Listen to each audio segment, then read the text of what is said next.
श्री गणेशाय नमः। श्री सरस्वत्यै नमः। श्री गुरु चरण कमलेभ्यो नमः। श्रीमद् भगवद गीता के चौथे अध्याय का महात्म्य।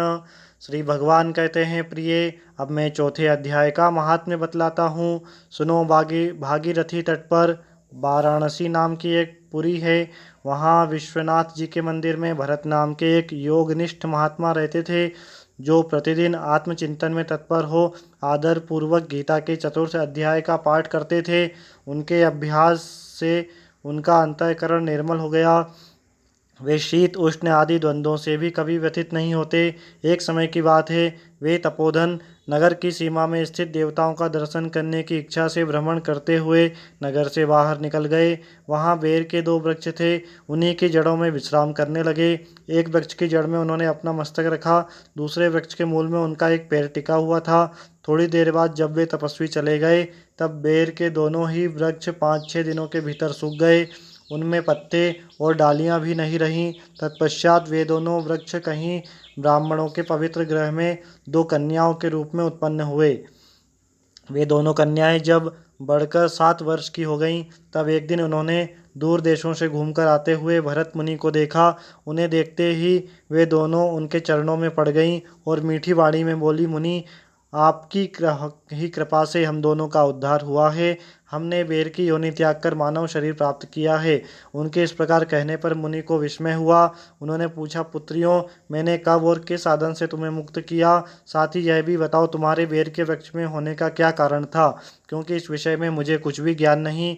तब वे कन्याएं पहले उन्हें अपने बेर हो जाने का कारण बताती हुई बोली, मुनि, गोदावरी नदी के तट पर छिन्न पाप नामक एक उत्तम तीर्थ है, जो मनुष्यों को पुण्य प्रदान करने वाला है।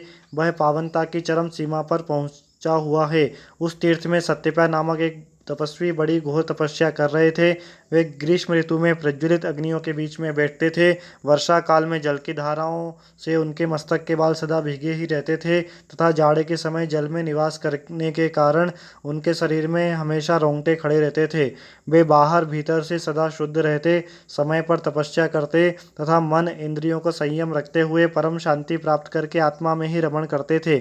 वे अपनी विद्वत्ता के द्वारा जैसा व्याख्यान करते, उसे सुनने के लिए साक्षात ब्रह्मा जी भी प्रतिदिन उनके पास उपस्थित होते, प्रश्न करते।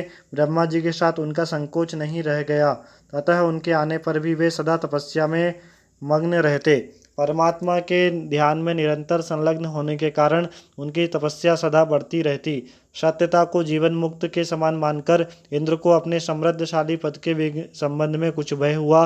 तब उन्होंने उनकी तपस्या में सैकड़ों विघ्न डालने आरंभ किए। अप्सराओं के समुदाय से हम दोनों को बुलाकर इंद्र ने इस प्रकार आदेश दिया, तुम दोनों उन तपस्वी की तपस्या में विघ्न डालो, जो मुझे इंद्र पद से हटाकर स्वयं स्वर्ग का राज्य भोगना चाहते हैं।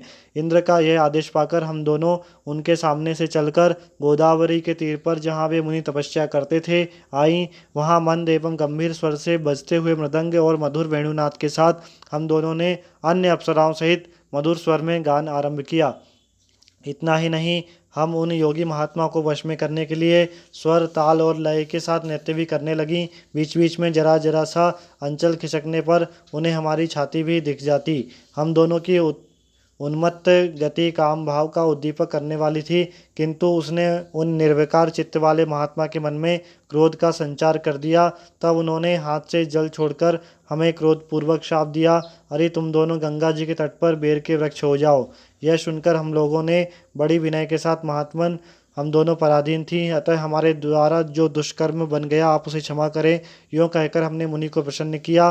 तब उन पवित्र चित्त वाले मुनि ने हमारे शापोद्धार की अवधि निश्चित करते हुए कहा, भरत मुनि के आने तक ही तुम पर यह शाप लागू होगा। उसके बाद तुम लोगों का मृत्युलोक में जन्म होगा और पूर्व जन्म की स्मृति बनी रहेगी। मुने, जिस समय हम दोनों बेर वृक्ष के रूप में खड़ी थीं, उस समय आपने हमारे समीप आकर गीता के चौथे अध्याय का जप करते हुए हमारा उद्धार किया, अतः हम आपको प्रणाम करती हैं। आपने केवल शाप से ही नहीं, इस भयानक संसार से भी गीता के चतुर्थ अध्याय के पाठ के द्वारा हमें मुक्त कर दिया। भगवान कहते हैं, उन दोनों के इस प्रकार कहने पर मुनि बहुत ही प्रसन्न हुए। उनसे पूजित हो विदा लेकर जैसे आए थे वैसे ही चले गए। वे कन्याएं भी बड़े आदर के साथ प्रतिदिन गीता के चतुर्थ अध्याय का पाठ करने लगीं, जिससे उनका उद्धार हो गया। बोलिए श्री कृष्णचंद्र भगवान की जय। श्री परमात्मने नमः। चतुर्थ अध्याय। इसके उपरांत श्री कृष्ण महाराज बोले, हे अर्जुन, मैंने इस अविनाशी योग को कल्प के आदि में सूर्य के प्रति कहा था। सूर्य ने अपने पुत्र मनु के प्रति कहा, मनु ने अपने पुत्र इक्ष्वाकु के प्रति कहा। इस प्रकार परंपरा से प्राप्त हुए इस योग को राजर्षियों ने जाना। परंतु हे अर्जुन, वह योग बहुत काल से इस पृथ्वीलोक में लुप्त हो गया। वह ही यह पुरातन योग अब मैंने तुम्हारे लिए वर्णन किया, क्योंकि तुम मेरे भक्त हो, प्रिय सखा हो, इसलिए।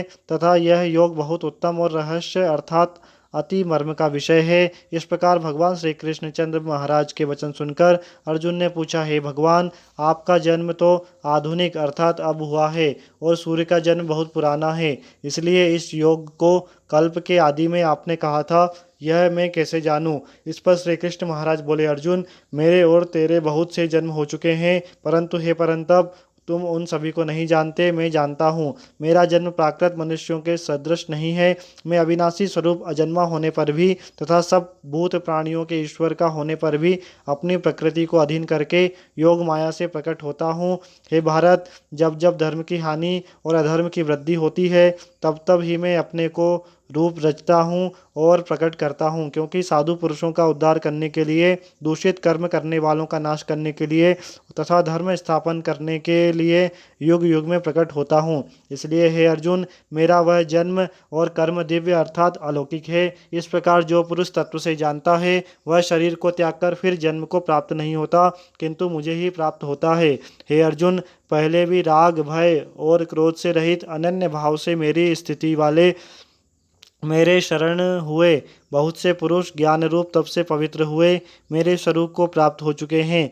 क्योंकि हे अर्जुन, जो मेरे को जैसे भजते हैं, मैं भी उनको वैसे ही भजता हूँ। इस रहस्य को जानकर ही बुद्धिमान मनुष्यगण सब प्रकार से मेरे मार्ग का अनुसार वर्तते हैं। जो मेरे को तत्व से नहीं जानते, वे पुरुष इस मनुष्य लोक में कर्मों के फल को चाहते हुए देवताओं को पूजते हैं और उनके कर्मों से उत्पन्न हुई सिद्धि भी शीघ्र ही होती है, परंतु उनको मेरी प्राप्ति नहीं होती। इसलिए तुम मेरे को ही सब प्रकार से भजो। हे अर्जुन, गुण और कर्म के विभाग से ब्राह्मण, क्षत्रिय, वैश्य और शूद्र मेरे द्वारा रचे गए, उनके कर्ता को भी मुझ अविनाशी परमेश्वर को तू अकर्ता ही जान। क्योंकि कर्मों के फल में मेरी स्पृहा नहीं है, इसलिए मेरे को कर्म लिपायमान नहीं करते। इस प्रकार जो मेरे तत्व से जानता है, वह भी कर्मों से नहीं बनता, तथा पहल होने वाले मुमुक्षु पुरुषों द्वारा भी इस प्रकार जानकर ही कर्म किया जाता है। इससे तुम भी पूर्वजों द्वारा सदा से किए हुए कर्म को ही करो। परंतु कर्म क्या है और अकर्म क्या है, ऐसे विषय में बुद्धिमान पुरुष भी मोहित हैं। इसलिए मैं वह कर्म अर्थात कर्मों का तत्व तेरे लिए अच्छी प्रकार कहूँगा, जिसे जानकर अशुभ अर्थात संसार बंधन से छूट जाओगे। कर्म का स्वरूप भी जानना चाहिए और अकर्म का स्वरूप भी जानना चाहिए तथा निषिद्ध कर्म का स्वरूप भी जानना चाहिए, क्योंकि कर्म की गति गहन है। जो पुरुष कर्म में अर्थात अहंकार रहित की हुई संपूर्ण चेष्टाओं में अकर्म अर्थात वास्तव में उनका न होना पना देखे, और जो पुरुष अकर्म में अर्थात अज्ञानी पुरुष द्वारा किए हुए संपूर्ण क्रियाओं के त्याग में भी कर्म को अर्थात त्याग रूप क्रिया को देखे, वह पुरुष मनुष्यों में बुद्धिमान है और वह योगी संपूर्ण कर्मों का करने वाला है। हे अर्जुन, जिसके संपूर्ण कार्य कामना और संकल्प से रहित हैं, ऐसे उस ज्ञान रूप अग्नि द्वारा भस्म हुए कर्मों वाले पुरुष को ज्ञानी जन भी पंडित कहते हैं। जो पुरुष सांसारिक आश्रय से रहित सदा परमानंद परमात्मा में तृप्त हैं, वह कर्मों के फल और संग अर्थात कर्तव्य अभिमान को त्याग कर कर्म में अच्छी प्रकार वर्तते हुए कुछ भी नहीं करते हैं। जीत लिया है अंतःकरण, और जिसने त्याग दी है संपूर्ण भोगों की सामग्री, जिसने ऐसा आशा रहित पुरुष केवल शरीर संबंधी कर्म को करता हुआ पाप को नहीं प्राप्त होता। अपने आप जो कुछ आप प्राप्त हो, उसमें ही संतुष्ट रहने वाला, हर्ष शोक आदि द्वंद्वों से अतीत हुआ तथा मत्सरता अर्थात ईर्षा से रहित सिद्धि और असिद्धि में समत्व भाव वाला पुरुष कर्मों को करके भी नहीं बनता, क्योंकि आसक्ति से रहित ज्ञान में स्थित हुए चित्त वाले, यज्ञ के लिए आचरण करते हुए मुक्त पुरुष के संपूर्ण कर्म नष्ट हो जाते हैं।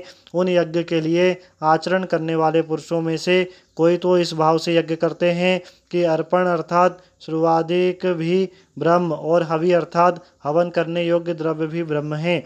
स्वरूप ब्रह्म रूप अग्नि में ब्रह्म रूप कर्ता के द्वारा जो हवन किया जाता है वह भी ब्रह्म ही है। इसलिए ब्रह्म रूप कर्म में समाधिस्थ हुए उस पुरुष द्वारा जो प्राप्त होने योग्य है वह भी ब्रह्म ही है। और दूसरे योगीजन देवताओं के पूजन रूप को यज्ञ को अच्छी तरह प्रकार उपासते हैं अर्थात करते हैं। दूसरे ज्ञानीजन परब्रह्म परमात्मा को अग्नि में यज्ञ के द्वारा ही यज्ञ का हवन करते हैं।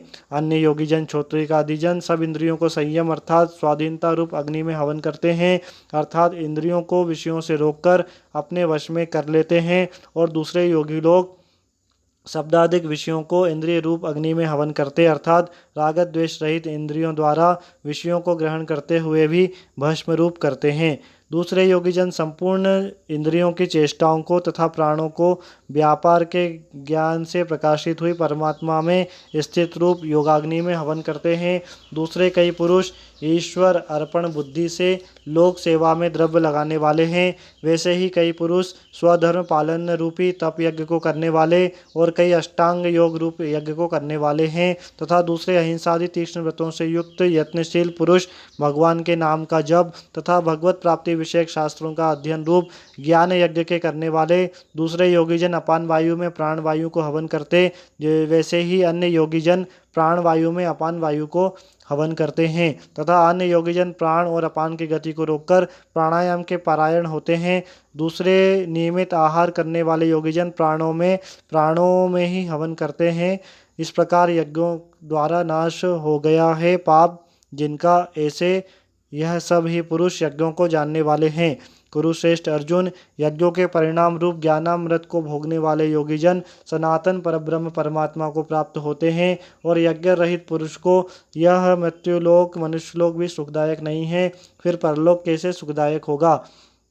ऐसे बहुत प्रकार के यज्ञ वेद की वाणी में विस्तार किए गए, उन सबको शरीर मन इंद्रियों की क्रिया द्वारा ही उत्पन्न होने वाले जानो। इस प्रकार तत्व से जानकर निष्काम कर्म योग द्वारा संसार बंधन से मुक्त हो जाएगा।